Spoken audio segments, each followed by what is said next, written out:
भारत ने बनाई ऐसी तकनीक, पूरा रेत से बनी बिजली अब 200 सालों तक लो फ्री बिजली। अरब देशों के उड़े होश अमेरिका भी भारत के सामने हुआ नतमस्तक। दोस्तों, भारत एनर्जी सेक्टर में ऐसी तकनीक विकसित कर रहा है जो पूरी दुनिया में कहीं भी नहीं बनी हुई है।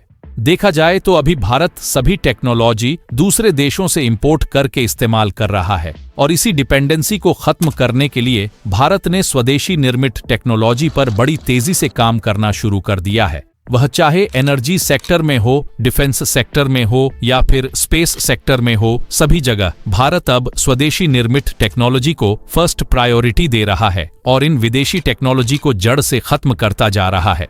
दोस्तों, दुनिया में बिजली की समस्या बहुत ज्यादा बढ़ती चली जा रही है और इसके पीछे कारण यह है कि जिससे यह बनाई जाती है, यानी वह रिसोर्सेस जिससे बिजली उत्पन्न की जाती है, वह काफी लिमिटेड है। इसके अलावा उसे रेडियो एक्टिव वेस्ट निकलता है जो खतरनाक बीमारी का रूप ले सकता है।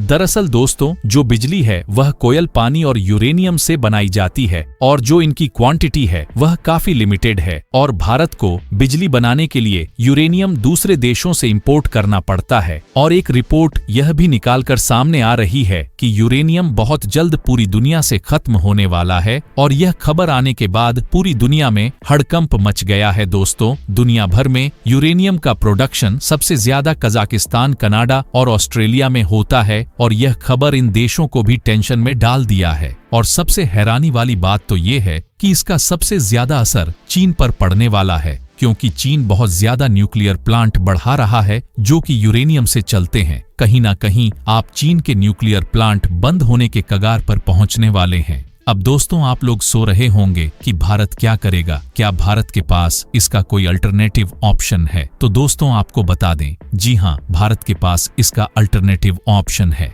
भारत के हाथ एक ऐसी टेक्नोलॉजी लगी है जो एनर्जी सेक्टर में नई क्रांति ला देगी और सिर्फ यह भारत के पास ही है। इसलिए पूरी दुनिया और ज्यादा पागल हो गई है कि भारत तो अब एनर्जी सेक्टर में पूरी दुनिया का शहंशाह बनने वाला है। भारत का ही पूरी दुनिया पर मोनोपोली चलने वाली है। दरअसल दोस्तों, भारत के पास बिजली बनाने के लिए ऐसा रिसोर्सेस मौजूद है, वह भी इतना ज्यादा है कि भारत 200 सालों तक आसानी से बिजली जनरेट कर सकता है। तो दोस्तों, पूरी खबर क्या है जानेंगे इस वीडियो में। लेकिन दोस्तों, उससे पहले भारत के इस कामयाबी के लिए इस वीडियो पर एक लाइक तो बनता है। फटाफट वीडियो को लाइक कर दीजिए। दोस्तों, क्या आपको पता है कि भारत दुनिया का एकता देश है जिसके पास दुनिया में सबसे ज्यादा और सबसे बड़े थोरियम के रिजर्व पाए जाते हैं? आंकड़ों के मुताबिक भारत के पास करीब 5 लाख से 8 लाख टन थोरियम मेटल मौजूद है और यह रेत में पाई जाती है।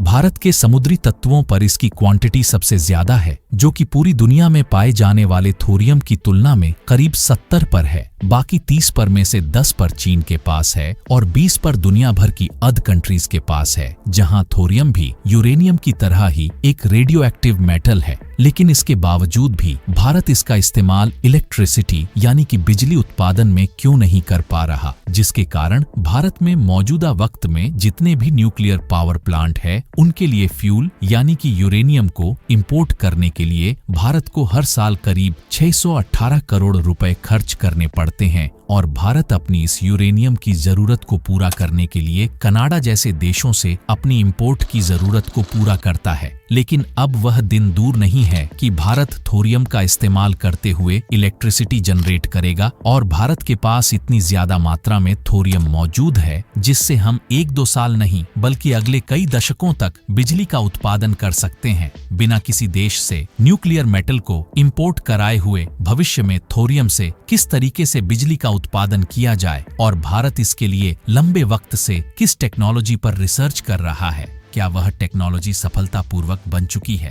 तो दोस्तों, सारा टॉपिक इस वीडियो में हम कवर करने वाले हैं, इसलिए वीडियो को ध्यान से जरूर देखिएगा। दोस्तों, प्राकृतिक रूप से पाए जाने वाला यह रेडियो एक्टिव मेटल भारत के लिए कितना ज्यादा जरूरी है, यह आप सोच भी नहीं सकते। वहीं कई रिपोर्ट तो यह भी दावा करती है कि भारत के पास इतनी बड़ी मात्रा में रियम होने की वजह से कई देश नहीं चाहते हैं कि भारत इस टेक्नोलॉजी को डेवलप करे और भारत उन देशों से जो करोड़ों रुपए में यूरेनियम खरीद रहा है भारत को, वह अपने हिसाब से बेचते रहे। दोस्तों, यदि थोरियम के इतिहास की बात की जाए तो 1950 में ही भारत को पता चल जाता है कि भारत के पास बड़ी मात्रा में थोरियम के रिजर्व मौजूद है। उसे समय भारत के जितने भी वैज्ञानिक थे वह समझ जाते हैं कि भविष्य में इसका इस्तेमाल करते हुए बिजली का उत्पादन किया जा सकता है। भारत में इस टेक्नोलॉजी को लेकर के फ्रांस, रूस सहित कई देशों से बातचीत भी की है, लेकिन वह देश नहीं चाहते कि भारत थोरियम का इस्तेमाल करते हुए पावर जनरेट करे। लेकिन समय के साथ चीज बदलती जाती है और देखते देखते साल 2011 आ जाता है।